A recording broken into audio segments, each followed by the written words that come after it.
Install gauge manifold, leak test, and refrigerate charging and after evacuation. Hello, my name is Jared. I hope you are all excited for today's session. In this module, we are going to learn to conduct a leak test, evacuate and charge gas in the water cooler. At the end of this exercise, you will be able to leak test the system and rectify defects, evacuate the system, charge gas to the system, test run the unit. Now, let us see the list of equipment, materials, and tools you will need to do this exercise.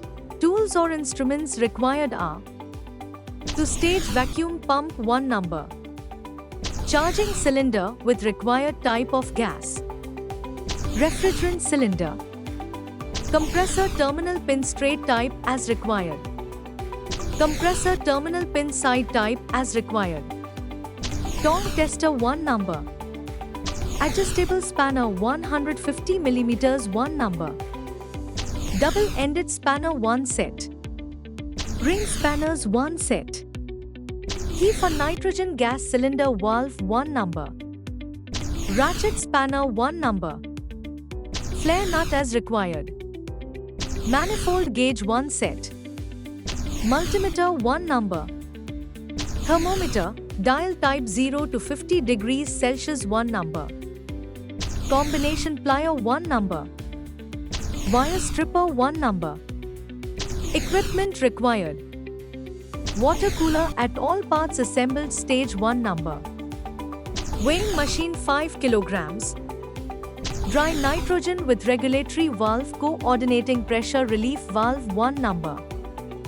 Materials or components required are: safety goggles 1 pair, hand gloves 1 pair, wiping cloth as required, insulation tape PVC 12 mm 1 roll, soap solution 500 ml, charging hose to numbers, dummy nuts brass 6 mm 6 number, T-connector brass to number. Firstly, to conduct a leak test on the system and address any issues, position the unit in a convenient location for work. Check the unit's nameplate or manual for the recommended range of pressure for the leak test. Prepare a dry nitrogen cylinder with a pressure of 146.2 kilograms per centimeter square, equipped with a pressure regulating valve and either a pressure safety valve or a pressure relief valve. Connect one end of a lengthier hose to the outlet of the dry nitrogen cylinder's safety valve, which is otherwise called a pressure relief valve. Connect the charging line of the unit to the other end of the hose, ensuring the service shut-off valve is closed. Mount a high-pressure gauge to the pressure regulating valve. Gradually open the dry nitrogen valve to increase pressure to a medium level, from 2.11 kilograms per centimeter square to 7.03 kilograms per centimeter square. Monitor the pressure drop after an hour or longer. If there is no drop in pressure, increase the pressure to around 12 kilograms per centimeter square. If there is no decrease during 24 hours period in pressure, proceed to the next step. Test for leaks in the unit by applying soap solution. If there are leaks detected, keep the unit under pressure at 12 kilograms per centimeter square for an additional 48 hours by removing the hose from the charging line and seal it with a dummy nut. If the system maintains pressure at 12 kilograms per centimeter square consistently for 48 hours, it is considered safe to operate. Once the leak test is done, the second task is to evacuate the system. The first step involves removing the dummy nut from the outlet of the charging line. Following this, the service valve connected to the charging line should be opened slowly, allowing the dry nitrogen in the system to be purged out. Once this is done, all the dry nitrogen should be allowed to vent into the atmosphere, leaving approximately 0.21 kilograms per centimeter square of dry nitrogen pressure in the system to equalize. Next, a T connection needs to be provided at the charging line to facilitate connection to the manifold gauge, as shown in the figure. As you can see, it demonstrates the connection of the charging line to the manifold gauge and the process of two-stage vacuum and charging. Connect one end of the manifold gauge to a two-stage rotary deep vacuum pump equipped with oil ballast. The manifold line connected to the charging cylinder should then be closed. Before starting the vacuum pump, it's crucial to check the oil level in the pump and add extra lubricating oil if necessary. Once prepared, the vacuum pump should be started, allowing it to run for half an hour to warm up the vacuum pump oil and release any water vapor trapped within it through the oil ballast.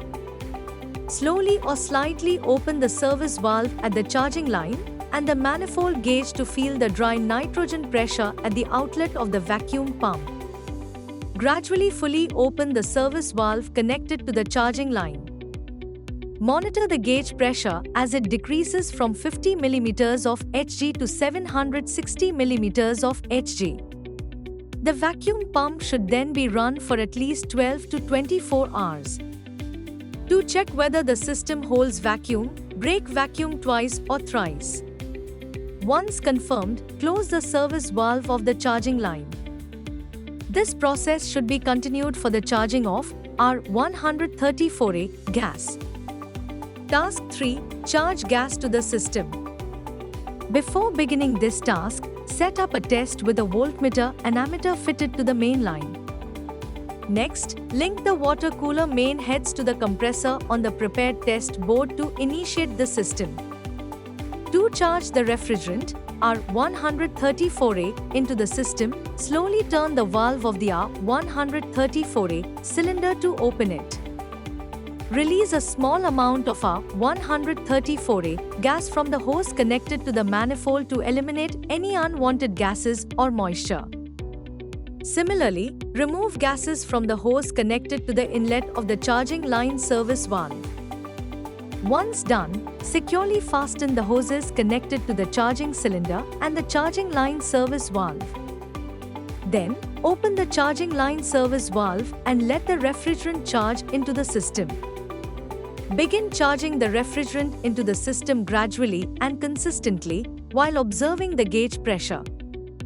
Start the unit and record the voltage, current, in amperes, and ambient temperatures during the charging process.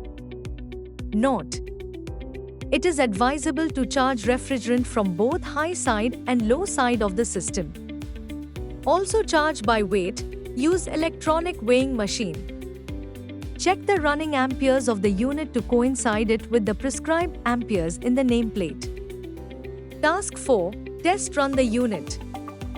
To test run the unit, follow these steps. Shut the service valve linked to the charging line. Pinch the charging line and crimp it twice.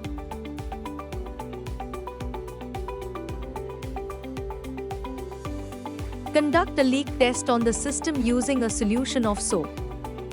Seal off the crimped end of the charging line using a brazing rod. Fill the storage tank of the water cooler. Operate the unit for a duration of 2 to 4 hours, noting the readings on the record chart.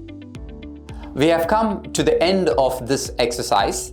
Let us have a recap of what we have learned in this module.